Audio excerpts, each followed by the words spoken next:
नमस्कार दोस्तों, the education power channel पर आप लोगों का स्वागत है। दोस्तों, जैसा कि आप सभी जानते हैं, परीक्षा पास करने के बाद बीपीएससी शिक्षक की बहाली हुई है और परीक्षा पास करने के बाद जो स्थानीय निकाय के शिक्षक हैं वे विशिष्ट शिक्षक बने हैं। लेकिन जहां तक बात वेतन का है दोस्तों, बीपीएससी शिक्षक हो या विशिष्ट शिक्षक हो, फिलहाल कोई भी लेबल, कोई भी ग्रेड पे नहीं दिया जा रहा है। सिर्फ और सिर्फ बेसिक पे के आधार पर दिया जा रहा है। कुछ दिन पहले माननीय शिक्षा मंत्री एक सवाल का जवाब देते हुए कहे थे, क्या वित्त विभाग की सहमति से जो है विशिष्ट शिक्षक और बीपीएससी शिक्षक जो राजकर्मी शिक्षक है उसका पे लेवल निर्धारित किया जाएगा या उनको ग्रेड पे दिया जाएगा। तो पे लेवल या ग्रेड पे लगने के बाद कितना बेसिक पे हो जाएगा विशिष्ट शिक्षक का और बीपीएससी शिक्षक का, यानी सभी राजकर्मी शिक्षक का, उसके बारे में आज के वीडियो में हम लोग चर्चा करेंगे। जो बेसिक ग्रेड के शिक्षक हैं दोस्तों, वो लेवल 2 के अंतर्गत आता है अभी जो है, लेकिन जैसे ही आपको राजकर्मी वाला पे लेवल या ग्रेड पे जब उसका तय कर दिया जाएगा तो आपका जो वो बेसिक पे है वो लेवल 4 में आ जाएगा और जो स्नातक ग्रेड है वो लेवल 3 से लेवल 5 में पहुंच जाएंगे। जो 9-10 के शिक्षक हैं वो लेवल 6 में पहुंच जाएंगे। तो इस आधार पर जो है एक लेवल उनका तय हो जाएगा। और माननीय शिक्षा मंत्री के द्वारा जो जवाब दिया गया था दोस्तों ग्रेड पे और पे लेवल के बारे में, वो भी आपको मैं दिखाऊंगा इसी वीडियो में। वीडियो शुरू करने से पहले एक रिक्वेस्ट है दोस्तों, जो लोग मेरे चैनल को सब्सक्राइब नहीं किए हैं कृपया चैनल को सब्सक्राइब कर दीजिए और बेल आइकन को दबा दीजिए। फिलहाल दोस्तों जो विशिष्ट शिक्षक हैं और बीपीएससी टीचर हैं, जो स्टार्टिंग बेसिक पे है 1 to 5 का, वो 25,000 रुपया है। जो स्नातक ग्रेड के शिक्षक हैं वो 28,000 रुपया है और जो 9-10 के शिक्षक हैं 31,000 रुपया है, जबकि 11-12 के शिक्षक का जो स्टार्टिंग बेसिक पे है वो 32,000 रुपया है। ये जो बेसिक पे है दोस्तों, ये राजकर्मी का जो वेतनमान है वो कहीं पर भी फिट नहीं आ रहा है। फिलहाल जो विशिष्ट शिक्षक और बीपीएससी शिक्षक को जो वेतन दिया जा रहा है उसके अंतर्गत दोस्तों 7वां वेतन आयोग का भी लाभ नहीं दिया जा रहा है। आने वाले समय में जब आपको 8वें वेतन आयोग का जब लाभ दिया जाएगा तो उससे पहले सरकार कहीं ना कहीं आपको एक पे लेवल पे, एक पे बैंड के अंतर्गत लेकर के आएगा और सबसे पहले आपको 7वां वेतन आयोग का लाभ दिया जाएगा। बात कर लेते हैं 7वां वेतन आयोग का दोस्तों। जो बेसिक पे 25,000 रुपया है विशिष्ट शिक्षकों का, अभी स्टार्टिंग बेसिक पे बेसिक ग्रेड के, चाहे वो बीपीएससी शिक्षक हो, तो ये लेवल 2 के अंतर्गत आता है। आप देखेंगे कि 25,000 बेसिक पे जो 2,000 रुपया ग्रेड पे है, ये कहीं पर भी फिट नहीं आ रहा है, लेवल 2 में नहीं आ रहा है। आप देखेंगे कि 25,000 के आसपास वाला जो बेसिक पे है वो 25,500 के आसपास में आ रहा है, यानी ग्रेड पे 2,400 रुपया में आ रहा है। इसका मतलब है कि यदि राजकर्मी वाला आपको पे लेवल या पे बैंड सेट किया जाएगा तो आप लेवल 2 में नहीं, आपका जो बेसिक ग्रेड का जो शिक्षक होगा वो लेवल 4 में आ जाएंगे। वहीं पर जो स्नातक ग्रेड के शिक्षक हैं 28,000 रुपया यदि उनका स्टार्टिंग बेसिक पे है तो 28,000 के आसपास का बेसिक पे 29,200 रुपया होता है और वो लेवल 5 में आ जाएंगे। उसी तरह से जो 9-10 के शिक्षक हैं 31,000 जो बेसिक पे है उसके आसपास का जो है दोस्तों वो आ जाएगा लेवल 6 में आ जाएगा। इसमें एक चीज़ है दोस्तों, जो लेवल 6 है इसमें 11, 12, 9, 10 दोनों बेसिक पे आसपास में आ रहा है, तो इस पर निर्णय बाद में लिया जाएगा। लेकिन यदि आपको 8वां वेतन आयोग का लाभ दिया जाएगा तो उससे पहले आपका पे बैंड 7वां वेतन आयोग के तहत सेट किया जाएगा। इसके अनुसार जो बेसिक ग्रेड के शिक्षक हैं वो लेवल 4 में आ जाएंगे और जो स्नातक ग्रेड के शिक्षक हैं वो लेवल 5 में आ जाएंगे। जो 9, 10, 11, 12 के शिक्षक हैं वो लेवल 6 में आ जाएंगे। प्राइमरी यानी बेसिक ग्रेड के जो शिक्षक हैं उनका बेसिक पे ग्रेड पे 2,400 रुपया हो जाएगा। जो स्नातक ग्रेड के शिक्षक हैं उनका 2,800 रुपया हो जाएगा। 9-10 के जो शिक्षक हैं उसका 4,200 रुपया हो जाएगा। फिलहाल आपको जो विशिष्ट शिक्षक और बीपीएससी शिक्षक हैं उनको 8वां वेतन आयोग के तहत उनको लाभ नहीं दिया जा रहा है। जब आपको 8वां वेतन आयोग का लाभ दिया जाएगा तो आपके बेसिक पे को किसी न किसी पे बैंड पर सेट किया जाएगा। ये तो 7वां वेतन आयोग के तहत हो गया दोस्तों कि स्टार्टिंग जो बेसिक पे आपका 25,000 रुपया है बेसिक ग्रेड का, इसमें आपका 25,500 रुपया से शुरू होगा। और आपको जो बेसिक पे, जैसे बहुत से विशिष्ट शिक्षक ऐसे हैं जिनका बेसिक पे 31,670 रुपया है, तो आप देखेंगे कि 31,670 रुपया कहाँ फिट बैठेगा उनका, तो 31,670 रुपया इंडेक्स 9 में 32,300 पे फिट बैठेगा यदि 7वां वेतन आयोग का लाभ दिया जाएगा तब। इसी तरह से सभी शिक्षकों का दोस्तों इस पे सेट किया जाएगा और एक तरह से पे लेवल और ग्रेड पे निर्धारित किया जाएगा। जब 7वां वेतन आयोग का आपको लाभ दे दिया जाएगा और 8वां वेतन आयोग का जब लाभ दिया जाएगा आपको, तो आपका वेतन कितना हो जाएगा। ये 8वां वेतन आयोग का दोस्तों पे मैट्रिक्स लेवल है। यदि आपका जो फिटमेंट फैक्टर है 1.92 पे इसको सेट किया गया है। 8वां वेतन आयोग का लाभ देने से पहले आपका 7वां वेतन आयोग का लाभ दिया जाएगा 7th पे कमीशन का, जो स्टार्टिंग बेसिक पे है दोस्तों 25,500 रुपया। सपोज कीजिए कोई विशिष्ट शिक्षक अभी बने हैं या बीपीएससी शिक्षक बने हैं जिनका बेसिक पे 25,000 से स्टार्टिंग है। यदि सरकार उसको 8वां वेतन आयोग का लाभ देगा तो उसका स्टार्टिंग बेसिक पे 25,500 रुपया हो जाएगा। और 25,500 जो बेसिक पे होगा दोस्तों, जो टोटल सैलरी होता है, ये 25,500 को 1.92 फिटमेंट फैक्टर मानते हुए मल्टीप्लाई किया जाएगा और जो टोटल सैलरी होगा वही सैलरी बनेगा। और आपका इसके बाद जो डीए होगा वो 2 से 4% रहने की संभावना है। मेडिकल आपको मिलेगा, उसी के आधार पर आपका जो है पे मैट्रिक्स सेट किया जाएगा, आपको वेतन मिलेगा। आपको 8वां वेतन आयोग का लाभ देने से पहले आपको किसी ना किसी पे बैंड पे लेके आएगा, पे लेवल पे लेके आएगा। ध्यान रहे दोस्तों, जो अभी आपको बेसिक पे मिल रहा है 25,000, 28,000, 31,000, 32,000, अलग अलग कैटेगरी के शिक्षकों को, चाहे वो विशिष्ट शिक्षक हो या बीपीएससी शिक्षक हो, वो किसी भी पे लेवल के अंतर्गत नहीं आता है, किसी भी पे बैंड के अंतर्गत नहीं आता है। यदि 8वां वेतन आयोग का लाभ अगर आपको मिलेगा दोस्तों, तो आपको किसी ना किसी पे बैंड पे सेट किया जाएगा। ये तो हो गया दोस्तों 7th पे कमीशन और 8th पे कमीशन। माननीय शिक्षा मंत्री के द्वारा जो ग्रेड पे है या पे लेवल है, उसके लिए क्या जवाब दिया गया था विधानसभा में, एक बारी उसको देखेंगे दोस्तों। अपनी सूचना अध्यक्ष महोदय, राज्य के सरकारी विभागों में राज्य कर्मियों को अपने पद के अनुसार उसे 7वें वेतन आयोग के तहत मूल वेतन के साथ ग्रेड पे दिया जा रहा है और लेवल भी निर्धारित है।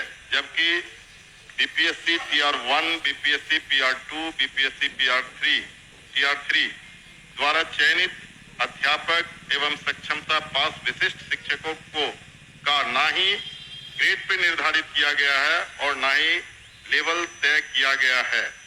सिर्फ नियोजन के तहत वर्ग 1 से 5 के अध्यापकों को एवं विशिष्ट शिक्षकों को 25,000, वर्ग 6 से 8 के अध्यापक को 28,000, वर्ग 9 से 10 के अध्यापक एवं विशिष्ट शिक्षकों को 31,000, वर्ग 11 से 12 के अध्यापक एवं विशिष्ट शिक्षकों को 32,000 रुपया मूल वेतन दिया जा रहा है, जो 7वें वेतन आयोग से बिल्कुल अलग है, जिसके कारण भविष्य में अध्यापक एवं विशिष्ट अध्यापकों को 8वें वेतन आयोग के लाभ से वंचित रहना पड़ सकता है, जबकि उक्त शिक्षकों को भी राज्य कर्मी का दर्जा प्राप्त है। अतः उक्त शिक्षकों के हित में पद के अनुसार शिक्षकों को ग्रेड पे तथा लेवल निर्धारित करने हेतु हम सदन के माध्यम से सरकार का ध्यान आकृष्ट कराते हैं। माननीय मंत्री शिक्षा विभाग। अध्यक्ष महोदय, वस्तु स्थिति यह है कि पंचायती राज संस्थाओं एवं नगर निकाय संस्थाओं द्वारा नियुक्त शिक्षकों को समान कार्य के बदले समान वेतन देने से संबंधित माननीय सर्वोच्च न्यायालय में दायर SLP संख्या 20/2018 बिहार सरकार एवं अन्य बनाम बिहार माध्यमिक शिक्षक संघर्ष समिति एवं अन्य के साथ दिनांक 10/5/2019 को पारित आदेश, जिसमें माननीय उच्च न्यायालय के द्वारा समान कार्य के बदले समान वेतन देने हेतु पारित आदेश को निरस्त कर दिया गया है। राज्य सरकार पंचायती राज संस्थाओं एवं नगर निकाय संस्थाओं द्वारा नियुक्त शिक्षकों को बेहतर वेतन एवं सेवा शर्त हेतुकृत संकल्पित रही है। राज्य सरकार ने सहानुभूति पूर्वक इन शिक्षकों को 1/9/2020 से EPF योजना, जिसमें राज्य सरकार के द्वारा लगभग 5% अंशदान दिया गया है, से आच्छादित करते हुए दिनांक 1/4/2021 से 15% का वेतन वृद्धि किया गया। पुनः राज्य सरकार द्वारा स्थानीय निकाय शिक्षकों को बेहतर सेवा शर्त एवं वेतन प्राप्त हो के परिप्रेक्ष्य में बिहार विद्यालय विशिष्ट शिक्षा नियमावली 2023 अधिसूचित किया गया। नए शिक्षकों की नियुक्ति हेतु बिहार राज्य विद्यालय अध्यापक नियुक्ति स्थानांतरण अनुशासनिक कार्रवाई एवं सेवा शर्त नियमावली 2023 अधिसूचित किया गया। सरकार द्वारा इन दोनों नियमावली से नया पद सृजित किया गया। यह पद 7वें वेतन आयोग लागू होने के बाद सृजित किए गए हैं, इसलिए यह पद 7वें वेतन आयोग द्वारा निर्धारित पदों में सम्मिलित नहीं है।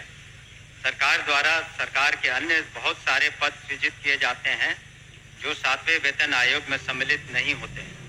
इन दोनों नियमावली के तहत वर्ग 1 से 5 के शिक्षकों को 25,000, वर्ग 6 से 8 के शिक्षकों को 28,000, वर्ग 9 से 10 के शिक्षकों को 31,000 एवं वर्ग 11 से 12 के शिक्षकों को 25,000 प्रारंभिक वेतन निर्धारित करते हुए पे मैट्रिक्स का निर्धारण किया गया।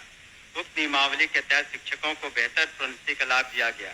अगले संभावित जो वेतन आयोग 8वां वेतन आयोग में ये शिक्षा विभाग द्वारा इन विद्यालय अध्यापकों एवं विशिष्ट शिक्षकों के वेतन मान को उचित स्तर पर निर्धारित करने हेतु वित्त विभाग को अनुशंसित किया जाएगा।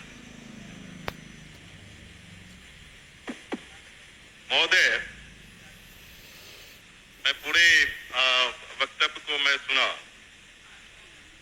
सरकार बीपीएससी का एग्जामिनेशन लेकर के सरकार ने घोषणा किया कि वो राज्यकर्मी होंगे। दूसरी बात की सरकार ने ही घोषणा किया कि सक्षमता परीक्षा पास जो कर जाएंगे शिक्षक वो राज्यकर्मी होंगे। तो जब राज्यकर्मी होंगे तब फिर क्या औचित्य है कि आप उसको 7वें वेतन के लाभ से अलग रखेंगे, उस श्रेणी में नहीं रखेंगे?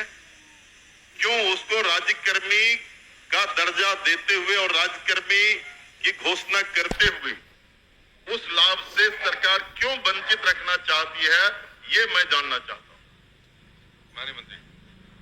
अध्यक्ष महोदय, इसमें जो विचार विमर्श किया गया वित्त विभाग से, ऐसी बात नहीं है कि सहानुभूति तो पूरी रखी गई। एक और आंकड़ा मैं पढ़ना चाहूंगा सदन के सामने। वर्ष 2003 में जो नियुक्त प्रशिक्षित शिक्षा मित्र थे, प्रारंभ में उनका नियत वेतन प्रति माह था 1,500, जो वर्तमान सकल वेतन प्रति माह हो गया 31,340।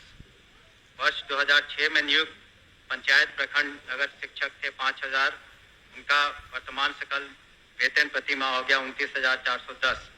वर्ष 2010 में नियुक्त पंचायत प्रखंड नगर शिक्षक 7,000 था वेतनमान, तो उनका हो गया आज के दिन में 29,410।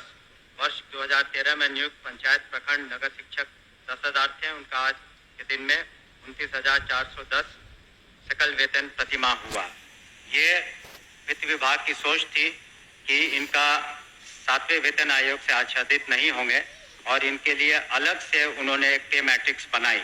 लेकिन साथ ही हमने ये भी कहा कि भविष्य में जब 8th पे कमीशन लागू होगा तो उसमें फिटमेंट कमेटी बैठती है और फिटमेंट कमेटी जिस श्रेणी में ये फिट करेंगे उसमें उनको आच्छादित करेंगे। धन्यवाद। महोदय, जो सरकार के द्वारा वक्तव्य फिर दोबारा दिया गया, ये पुरानी बात को दोहराई गई कि जब कई नियोजन इकाई थी, आपने तेईस में उस तमाम नियोजन इकाई को भंग कर दिया। अब जिला स्तर पर नियोजन इकाई आपने गठित कर दिया, जितने जिला है उतने ही नियोजन इकाई है। और आपके फैसले से सरकार ने फैसला लिया कि अब तमाम जो पहली प्रक्रिया थी उसको हम समाप्त करते हैं और बीपीएससी से एग्जामिनेशन लेकर के हम शिक्षक को बहाल करेंगे और वो राज्यकर्मी होंगे। दूसरा, इस सरकार से हम लोग बात कर रहे थे कि जो पुराने तरीके से पंचायत से, प्रखंड से, जिला परिषद से जिन शिक्षकों को नियोजित किया गया उनको आप सरकारी कर्मी घोषित कीजिए। सरकार ने एक फैसला लिया, सक्षमता परीक्षा जो पास करेगा वो सरकारी कर्मी होंगे। तो सवाल उठता है कि सरकारी कर्मी वो सिर्फ स्कूल में नहीं पढ़ाते हैं, उनसे आप चुनाव में बूथ पर भेजते हैं, उनसे आप जो है सो बीएलओ बनाते हैं, उनको कई तरह का सवाल करते हैं।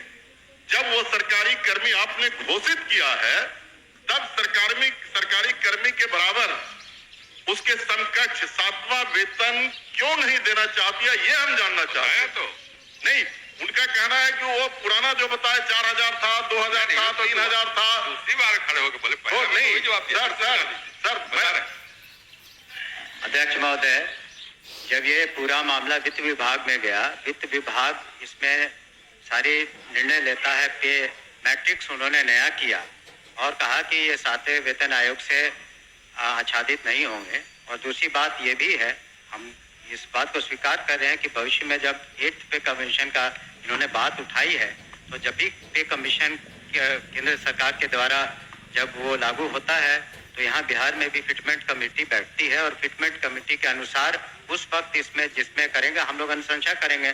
लेकिन अंतोगत्वा इन सभी मामलों में वित्त विभाग अपने वित्तीय प्रबंधन के तहत ही अंतिम फैसला देता है, जिसको सभी को स्वीकार करना पड़ता है। धन्यवाद। हो गया आपका। नहीं सर आप आओ सर ठीक है, वो लोग पूछेंगे, लेकिन मेरा आखिरी सबमिशन है सर, सप्लीमेंट्री मेरा ये है कि वित्त विभाग से सारी प्रक्रिया को पूरा करते हुए तब आपने बीपीएससी का एग्जामिनेशन लिया और तब आपने राज्यकर्मी का दर्जा दिया।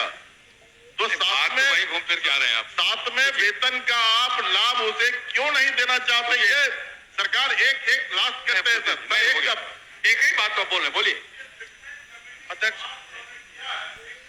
जाएगा क्या करें। हमने तो कहा ही कि जब 8 कमीशन का जो उसमें फाइंडिंग्स आएंगी, तब बिहार में जब फिटमेंट कमेटी होगी तो अलग अलग विभाग का उसमें टेकअप किया जाता है, तो उस वक्त विचार किया जाएगा निश्चित रूप से। धन्यवाद। ओके अध्यक्ष महोदय, वर्ष 2023 में नियोजित शिक्षकों को महागठबंधन की सरकार में राज्यकर्मी का दर्जा दिया गया था महोदय। और ध्यान रखिए जो शिक्षकों के हित में उनके पद के अनुसार ग्रेड पे और उनका लेवल जो तय करना है, वो सरकार कब तक देने का विचार रखती है? यदि देने का विचार रखती है तो कब तक, नहीं तो क्यों? एक ही बात हो रही है। आपके माध्यम से मैं शॉर्ट में 2 पूरक पूछना चाहता हूं। क्या सरकार को ग्रेड पे निर्धारण करने में आर्थिक बोझ आ रही है? और यदि ये आर्थिक बोझ आ रही है तो सरकार बतावे कि कितने की आर्थिक बोझ आ रही है, तब जो है वो इनको करने में क्या कठिनाई आ रही है आर्थिक बोझ आने में। ये मेरा सवाल है। बैठिए, और कोई पूछने वाले नहीं ना है? चलिए आप बताइए। महोदय, ये तो जब ऐसे मामले वित्त विभाग में जाते हैं तो नीति निर्धारण और सारी समीक्षा वित्त विभाग करती है, तो वित्त विभाग का निर्णय सभी को मान्य होता है और इस पर क्या आंतरिक जो वित्तीय बोझ रहेगा सभी चीजों का कैलकुलेशन उन्होंने किया होगा, तभी इस तरह का उन्होंने इस निर्णय पर पहुंचे जिसके बारे में हमने सदन को अवगत किया।